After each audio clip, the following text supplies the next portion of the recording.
Olá, muito bom dia. Hoje é terça-feira e seu Tudo de Bom já está no ar aqui na sua TV Ponta Verde, uma emissora do Sistema Opinião de Comunicação. Já deixou o seu recadinho no nosso Instagram? Então corre lá, @tudodebom_AL.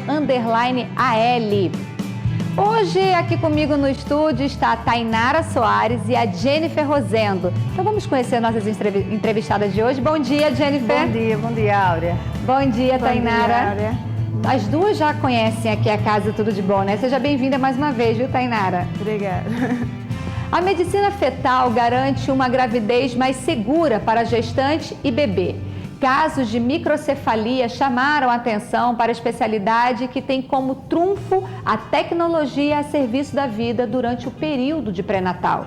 É sobre isso que vamos conversar agora com a doutora Tainara Soares. Tainara, vamos falar um pouquinho sobre esse caso que esse ano pegou todo mundo de surpresa, né? Que foi a microcefalia por conta da Zika. E até hoje não se chegou no diagnóstico fechado, né? Teve casos aí de gêmeos, por ser de placenta diferente, um nasceu com microcefalia e o outro não. E aí essa medicina fetal consegue ajudar nesse sentido? A medicina fetal ela é uma área da obstetrícia, na verdade uma subespecialidade. Então, um médico ginecologista obstetra faz outra especialização, uma residência médica ou uma especialização com curso para cuidar da vida intrauterina. Certo. A gente usa ultrassom ou a fetoscopia, que são câmeras para fazer cirurgias intraútero. No caso aqui em Maceió, eu trabalho só com ultrassom. Certo. Então, o que é que a gente pode fazer? Prever alterações que possam acontecer com o feto, por exemplo, numa mãe diabética. O bebezinho pode ser um pouco maior do que o esperado, pode ter malformação cardíaca. Então, a gente vai agir junto com o obstetra para evitar que algumas situações possam vir a acontecer ou tratar alterações que já aconteceram, malformações que possam ser corrigidas ainda dentro do útero, ou ainda diagnosticar alterações antes do bebê nascer. Muitas gestantes só descobriram as alterações, como a microcefalia, no nascimento, porque não fizeram um segmento ultrassonográfico adequado. Por exemplo, a gente se preocupa muito com a mãe e às vezes esquece do feto lá dentro. Faz o ultrassom para ver o sexo, faz um morfológico de primeiro e de segundo trimestre. Tá tudo bem? Fica calma.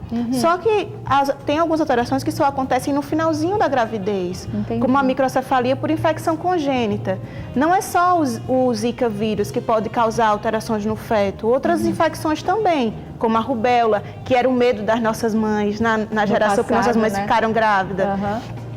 Ou toxoplasmose, ou citomegalovírus. É por isso que quando a gestante engravida é solicitado tanto exame de sangue, que é para ver se ela já tem imunidade para essas infecções. Entendi. Só que o Zika surgiu do nada. Ninguém esperava, né? Que uma doença que surgiu na África ia chegar aqui no Brasil e ia cometer pela primeira vez no mundo os fetos. Sabiam que causavam alterações muito brandas comparado com a chikungunya ou com a dengue. Então, entre ter 5 chikungunya, zika e dengue, todo mundo vamos ter zika, né? Porque se eu vou ficar vermelha, eu vou ter febre, não vou ter as complicações que poderiam acontecer. Aí, de repente, surge Guillain-Barré, que é a síndrome que perde a sensibilidade, né? Certo. Em algumas pessoas e pode matar.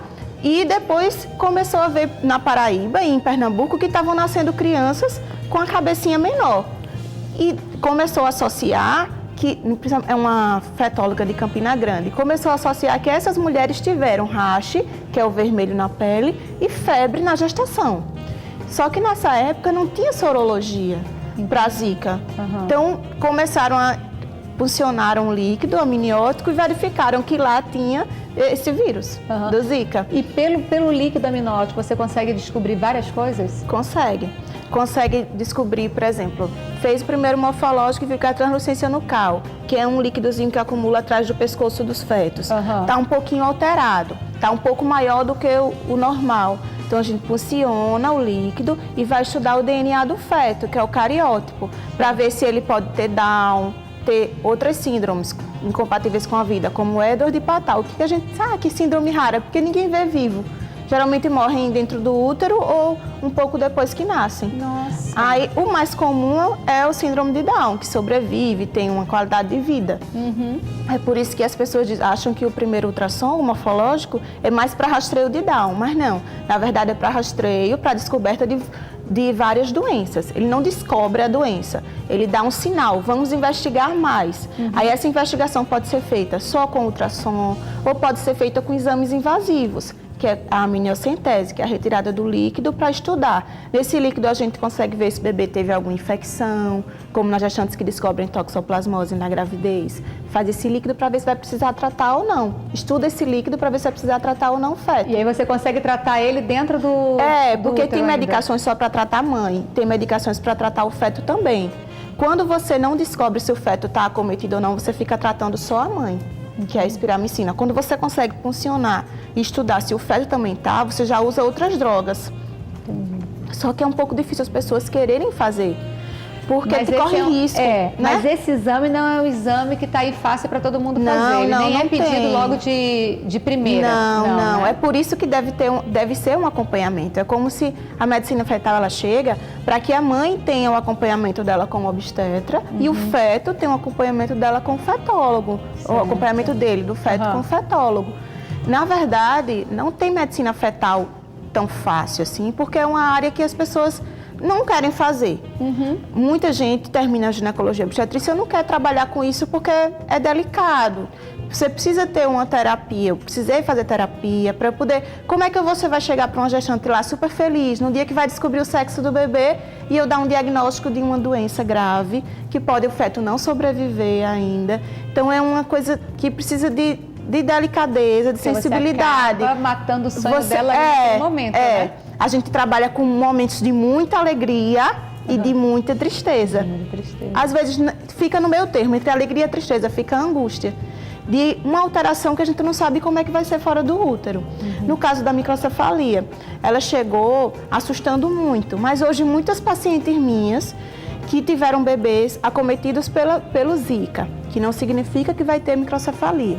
Hoje é chamado de síndrome congênita do Zika vírus, porque o bebê pode nascer e não ter microcefalia, mas pode ter alterações visuais, porque o vírus ele tem um tropismo que a gente chama, ele tem uma atração por células do sistema nervoso.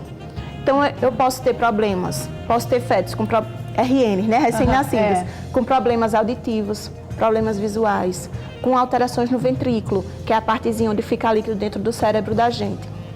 Que é geralmente a gente é acostumado a ver alterações do ventrículo de hidrocefalia, bebê com a cabeça grande. Sim. Mas um bebê com microcefalia, ele pode ter ventrículomegalia, que é aumento do ventrículo e acúmulo de líquido. Ao redor não tem tanto cérebro, massa. Então o ventrículo fica grande e a cabeça não cresce. E a cabeça não cresce. Aí o bebê nasce lindo, perfeito por fora, mas não está sendo feitas as investigações. Então hoje em dia eu estou chamando muita gestante da minha época, que eu fiz ultrassom e que teve uma suspeita de Zika, mas que infelizmente não conseguiram colher sorologia. Porque até ano passado, muita gestante coletava pelo SUS, porque era o único local que estava coletando em Alagoas, e não conseguia receber o resultado. Eu tenho uma gestante que recebeu o resultado com o bebê dela com 6 meses. Meu Deus do céu. Mãe, estamos fazendo aqui, avisando que a sua sorologia deu positiva para Zika, a gente vai notificar e é que a gente quer saber como é que o bebê tá. O bebê com 6 meses, normal, aparentemente normal. Aparentemente normal. Mas aí vai ter que investigar, fazer ultrassom do cérebro, que é o ultrassom-fontanela, ultrassom de abdômen, ver se tem calcificações em algum órgão. Agora tem muita coisa, né, Tainara, que não é detectada por exame de imagem, né? Algumas síndromes. Algumas síndromes. Você tem que ser pelo geneticista ou por um exame mais complexo. Mas aí, por exemplo, a gente é muito limitado hoje em dia ao cariótipo, que é o estudo dos cromossomos. Sim. Tem síndromes que não alteram cromossomos, que alteram só genes. Aí existe também um Arrays, que é um teste que faz como se fosse um cariótipo ampliado.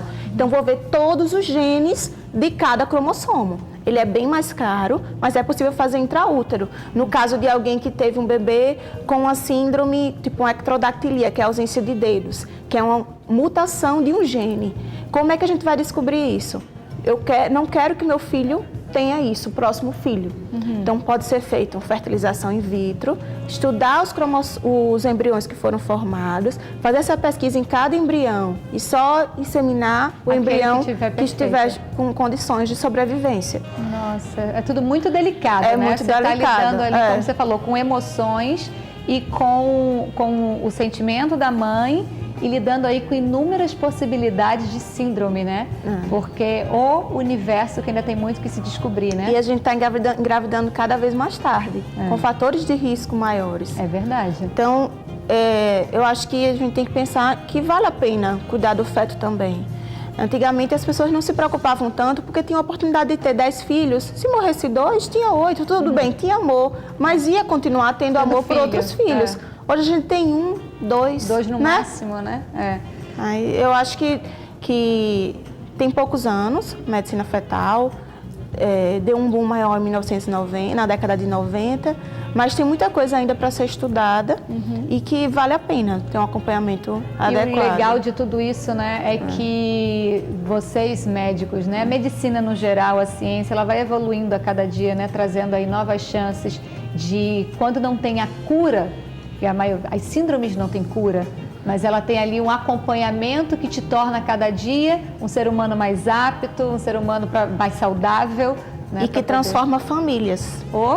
Como às vezes a gente, para minhas pacientes isso, né? Quando a gente recebe um diagnóstico de um bebê que possa ter uma alteração, a gente imagina que vai ser uma mãe perfeita, que vai ter um filho perfeito. E às vezes a perfeição não é ser igual a todo mundo, né? É muitas vezes trazer quanto amor traz um filho com síndrome de Down numa família, quanta união traz um bebê que todo mundo quer cuidar, que todo mundo quer tratar. Então é um pouco difícil o diagnóstico, mas o acompanhamento, se bem feito, pode ser bom para aquele.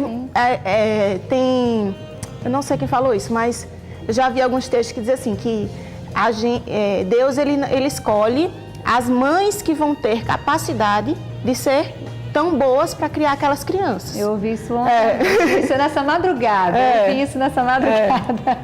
Então, eu acho que mesmo que Deus escolheu aquilo, mas Ele escolheu deu a oportunidade para que a gente cuidasse dessas alterações. Sim. Então, cabe aos fetólogos cuidarem, e ainda dentro do útero, e aos pediatras, os geneticistas cuidarem fora do útero, né? Quando eles estão aqui, os pais acolherem com amor. Né? E tratar realmente como um ser humano, né?